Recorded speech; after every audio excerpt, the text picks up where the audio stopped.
Hello दोस्तों, स्वागत है आप सबका मेरे यूट्यूब चैनल शाइन एजुकेशन में। आज फिर से हम लोग ज्योग्राफी यानी भूगोल का तीसरा वीडियो अक्षांश और देशांतर से संबंधित हम लोग पढ़ेंगे। इससे संबंधित 70 पॉइंट इम्पोर्टेंट पॉइंट पढ़ेंगे इसमें, और जिसमें जो बीएससी सचिवालय सहायक के लिए जो स्टूडेंट हैं उसके लिए बहुत इंपॉर्टेंट है, और उसके साथ साथ जितने भी कॉम्पिटिटिव एग्ज़ाम देने वाले हैं बीपीएससी यूपीएससी जो भी, सबके लिए इम्पोर्टेंट है। तो मेरे शाइन एजुकेशन को सब्सक्राइब करें। तो चलिए हम लोग पॉइंट वाइज पढ़ना स्टार्ट करते हैं।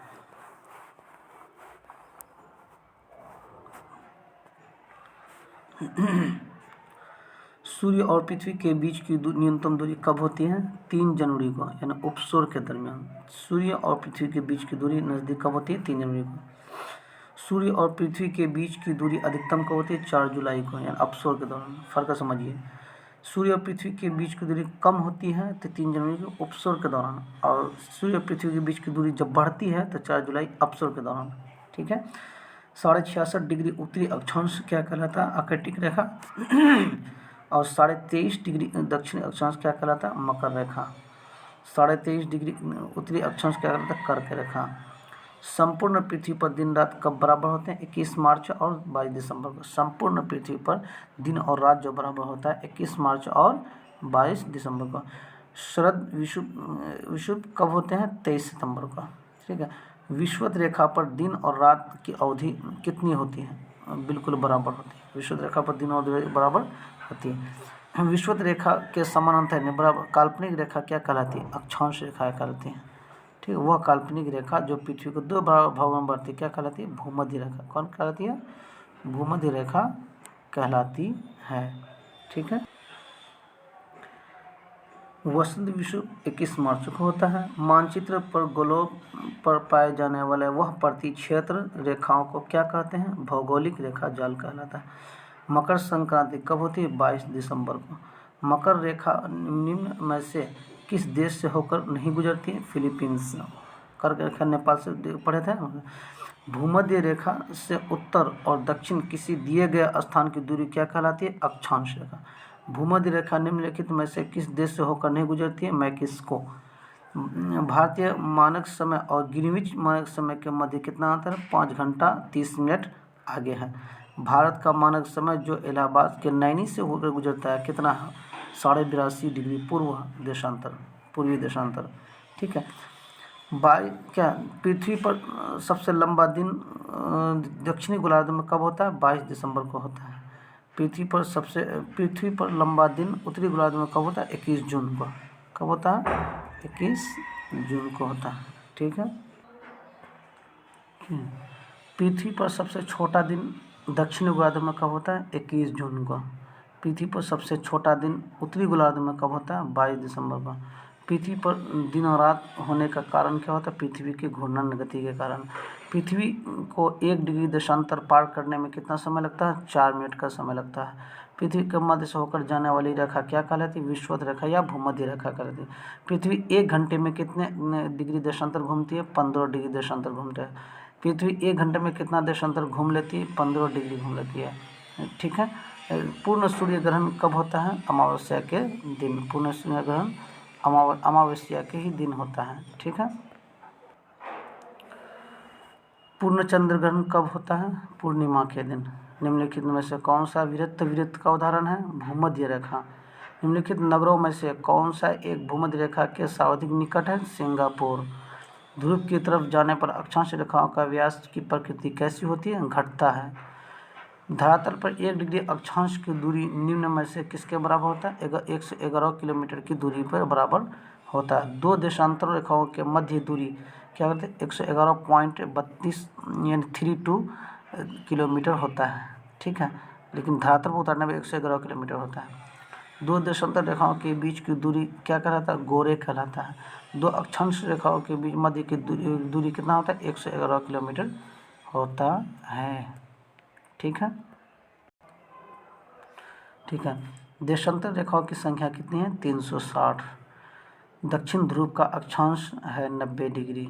दक्षिण अमेरिका में निम्न में से किस देश से होकर मकर रेखा नहीं गुजरती है? बोलिविया से नहीं होती। 0 डिग्री से 5 डिग्री उत्तरी और 5 डिग्री दक्षिणी अक्षांश के क्षेत्र को क्या कहलाती है? डोल्ड्रम या शांत कहलाती है। 0 डिग्री देशांतर रेखा कहाँ पर स्थित है? इंग्लैंड में। कहाँ पर स्थित है? इंग्लैंड में। ठीक है। 0 डिग्री देशांतर रेखा क्या कहा जाता है? प्रधान देशांतर रेखा या ग्रीनविच रेखा कहा जाता है। जब पृथ्वी और सूर्य और चंद्रमा के बीच आता है तो वह क्या कहलाता है? चंद्र ग्रहण कहलाता है। जब चंद्रमा पृथ्वी सूर्य के बीच आता है तो क्या कहलाता है? सूर्य ग्रहण कहलाता है।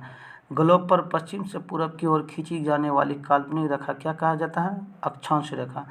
ग्लोब पर देशांतर रेखाओं की कुल संख्या कितनी है? तो 360। ग्लोब पर उत्तर से दक्षिण ओर खींची जाने वाली काल्पनिक रेखा क्या कहा जाता है? देशांतर रेखा। ग्लोब पर अक्षांश रेखाओं की कुल संख्या कितनी है? 180 डिग्री। ठीक है, 180 डिग्री नहीं, 180। ठीक है। कुल अक्षांशों की संख्या कितनी है? 179। कर्क संक्रांति कब होते हैं? 21 जून को। कर्क रेखा कहाँ से नहीं गुजरती है? नेपाल से। एक देशांतर से दूसरे देशांतर के बीच के कितना समय का अंतर होता है? 4 मिनट का समय अंतर होता है। उपसोर एवं अपसोर को मिलाने वाली रेखा क्या कहलाती है? एप्साइड रेखा कहलाती है। अंतर्राष्ट्रीय तिथि रेखा के समांतर कौन सी जलसंधि स्थित है? बोरिंग जलसंधि। अंतर्राष्ट्रीय तिथि रेखा किस रेखा को माना जाता है? 180 डिग्री देशांतर रेखा को माना जाता है। 45 डिग्री से 66.5 डिग्री उत्तरी और दक्षिणी अक्षांश के मध्य भाग क्या कहलाता है? शीतोष्ण कटिबंधन कहलाता है। ठीक है, शीतोष्ण कटिबंधन कहलाता है। उसके बाद क्या 40 डिग्री से 65 डिग्री दक्षिणी अक्षांश के क्षेत्र क्या कहलाता है? गरजता चालीसा प्रचंड पचैसा कहलाता है। 2 देशांतर रेखाओं के बीच की दूरी निम्न में से किस नाम से जाना जाता है? गोरे के नाम से जाना जाता है। 180 डिग्री देशांतर को वाशिंगटन सभा में अंतर्राष्ट्रीय तिथि रेखा कब से मनाया था? 1884 ईस्वी में मनाया गया था। 1 डिग्री देशांतर के बीच कितने मिनट का अंतर होता है? 4 मिनट का अंतर होता है। ठीक है। 0 डिग्री से 30 डिग्री उत्तरी अक्षांश दक्षिणी अक्षांश के मध्य का भाग क्या कहलाता है? उष्ण कटिबंधन कहलाता है। 0 डिग्री अक्षांश और 0 डिग्री देशांतर रेखाओं के बीच कौन सा महासागर स्थित है? अटलांटिक महासागर स्थित है। कर्क रेखा व मकर रेखा के मध्य कितने अक्षांशों का अंतर है? 47 अक्षांशों का अंतर है। निम्नलिखित नगरों में से कौन सा एक भूमध्य रेखा के सर्वाधिक निकट है? सिंगापुर। ध्रुव की तरफ जाने पर अक्षांश रेखाओं की व्यास प्रकृति कैसी होती है? व्यास प्रकृति घटता है। धरातल पर 1 डिग्री उत्तरी अक्षांश निम्न में से किसके बराबर होता है? 111 किलोमीटर के बराबर होता है। 2 देशांतर रेखाओं के मध्य कितनी दूरी होती है? 111.32 किलोमीटर होता है। 2 देशांतर रेखाओं के बीच की दूरी क्या कहा जाता है? गोरे कहा जाता है। क्या कहा जाता है? गोरे कहा जाता है। ठीक है, तो दोस्तों ये मेरा ज्योग्राफी का तीसरा वीडियो था। इसके बाद फिर चौथा पांचवा आएगा। तो मेरे शाइन एजुकेशन को सब्सक्राइब करें, लाइक करें और बेल आइकन को ज़रूर दबा दें ताकि जो भी वीडियो बनाऊँ डायरेक्ट आपके पास मिले। कंपटीशन का इस तरह का वीडियो मैं लाता रहता हूँ। दीजिए इसी के साथ इजाज़त। बहुत बहुत धन्यवाद।